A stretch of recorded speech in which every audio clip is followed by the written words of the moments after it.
সুলাইমান বাদশার এই ঘটনাটা শুনে আপনি বুঝতে পারবেন আল্লাহ আপনাকে কি নিয়ামত দিয়েছে। ভিডিওটা স্কিপ না করে পুরোটা দেখুন। সুলাইমান বাদশা আল্লাহকে বলে, আল্লাহ আমি সকল মাকলুকাত সকল প্রাণীকে একদিন খাবার খাওয়াইতে চাই। তখন আল্লাহ বলে, এই সুলাইমান তুমি পারবে না। তখন সুলাইমান বলে, আমি পারবো। তো আল্লাহ নির্দেশ দেয়, যাও সুলাইমান, একদিন সবাইকে খাওয়ার অনুমতি দিলাম। তখন 40 মাইল পর্যন্ত খাবারের আয়োজন করলো। সুলাইমান বাদশা জিন দিয়ে খাবারগুলো রেডি করতে রাখলো।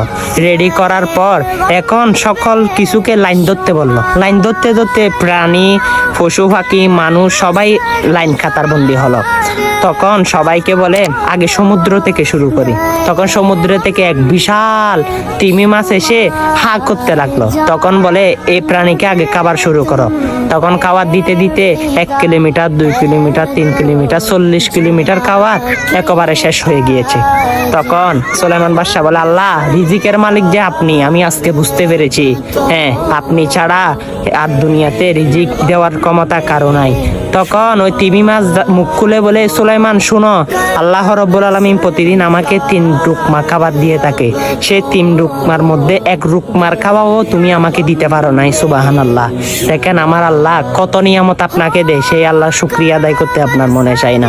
এই ঘটনাটা ভালো লাগলে সকল মুসলমানের কাছে পাঠিয়ে দিতে পারেন। আমিন।